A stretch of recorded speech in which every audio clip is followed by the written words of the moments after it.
Morning everyone. Bit of rain again today. You can see the clouds coming. It's not too bad now, but it's going to get worse.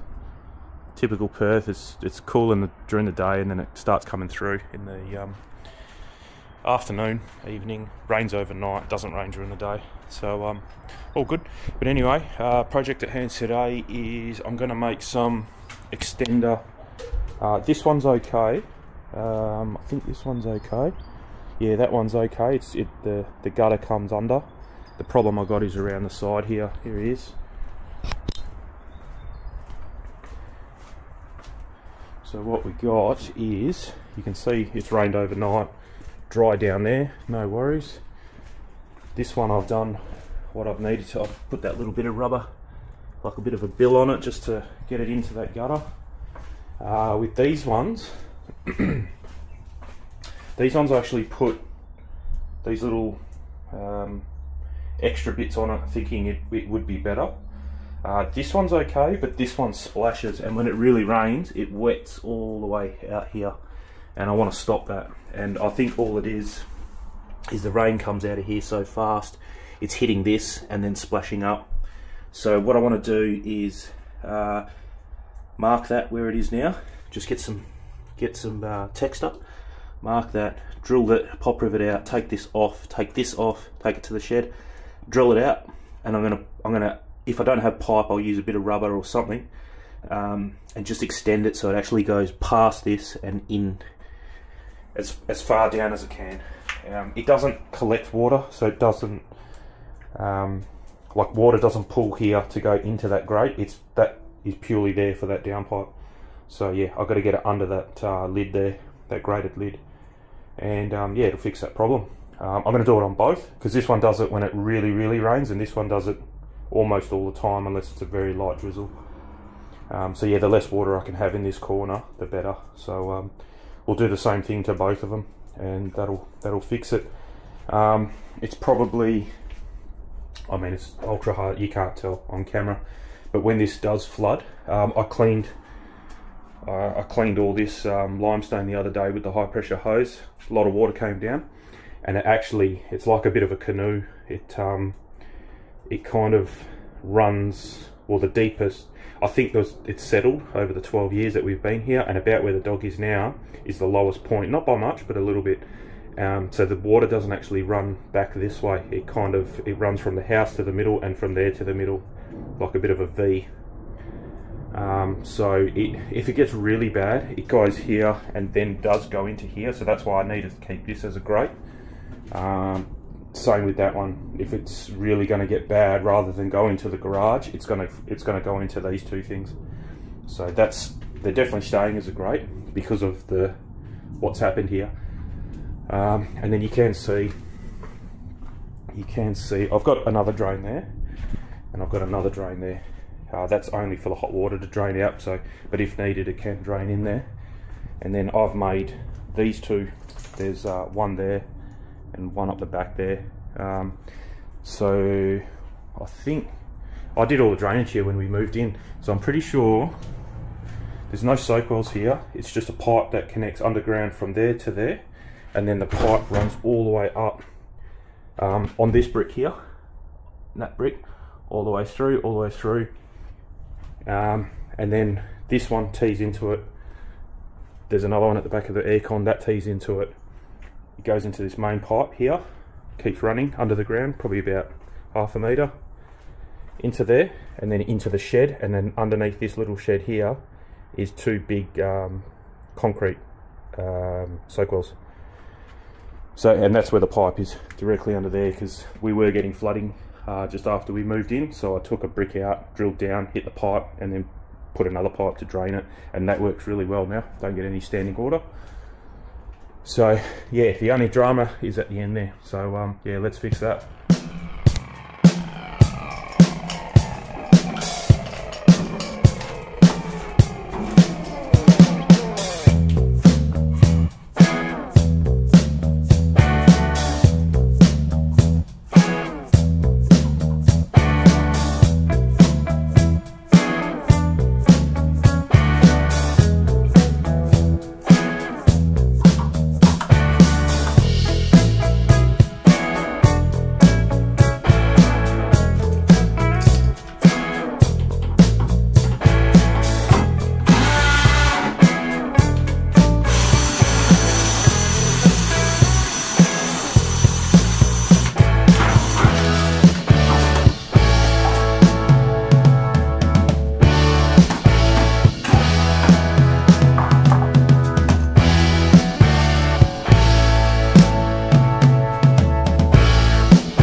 For some reason the pop rivet hole didn't line back up, but that's tight because it's the way it's pushing on it. That one was a bit looser and it lined up, so I think I've just cut that new bit of pipe a little bit too long and it's just pushing, so it's not going to go, but it's not going to move, that's for sure. So it is going to rain today, so I probably won't cut this video just yet.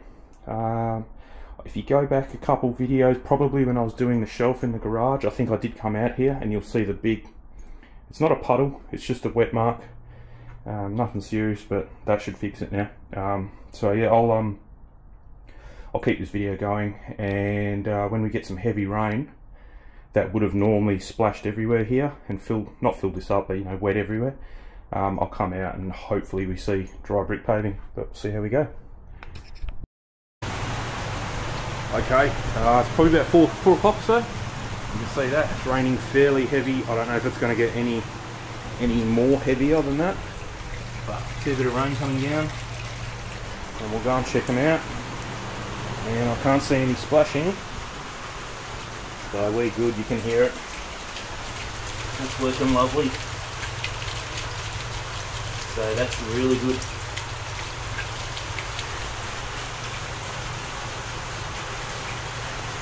This downpipe only services a tiny little bit of gutter here and then this new stuff here. So it's not really as much as this one does all of this right up until that gutter, I think. I think when I wash the gutters it flows this way, so everything from there flows, hits that one, goes down, and then everything from here on down goes down here. So, and there's a lot of roof up here, there's a lot of roof space, it's very flat. Yeah, so that's why that's pumping more water than that one. But yeah, I'll come out. It's meant to just get heavier and heavier tonight, so I'll jump out again if it does get really heavy. But just as a gauge, you can see that's that low part where the puddles are. That's the low part that I was talking about, where the V of the brick is, brick paving. So doesn't really, you can see there's like two bricks that are lower than whatever. It's fine. But otherwise, other than that, it stays fairly dry out here. There's a couple little drops, but I mean, it's been raining like this for like an hour now, so pretty good. Happy with that. But anyway, yeah, if it gets any heavier, I'll jump back out and we'll see this and see if there's any splashage. Okay, so next morning, didn't really rain too much overnight, but it's just stopped bucketing down now. You can see it there. So no splash, no splash zone anymore, I suppose you call it. So that's really good. So I think that's solved that problem. It didn't, like, it rained a fair bit, but not enough to make a splash. I would have seen it. But it probably needs a massive downpour to actually test it properly, to make sure it's not going to splash back. But I don't think it can. I don't think it can. Possibly this one, because of the way it's offset from the center hole, but that one's right on top of it pretty much. So yeah, I don't think it's going to. So I think we'll be right. I'll keep you updated anyway. If it doesn't work, then we'll try something different. I don't know what else to try. The only thing you can do now is put a like a cover over it, so that way you can't splash back up. But I don't really want to do that. Probably have to cut up like a black bucket, the side of a black bucket or something, and make it nice, and just a couple of dollops of hot glue or Celastic or something. Do it on both of them. But yeah, maybe with a couple standoffs as well, so that way water can still go in if it needs to, but it can't. It'll stop the splash. So, but anyway, we'll see what happens. We are outside, and if water does splash there, what can you do? But anyway, I'm going to call that a success. Not 100% success, but just because I can't test it fully just yet, because it won't rain properly. But yeah, anyway, all good. Catch us on the next one.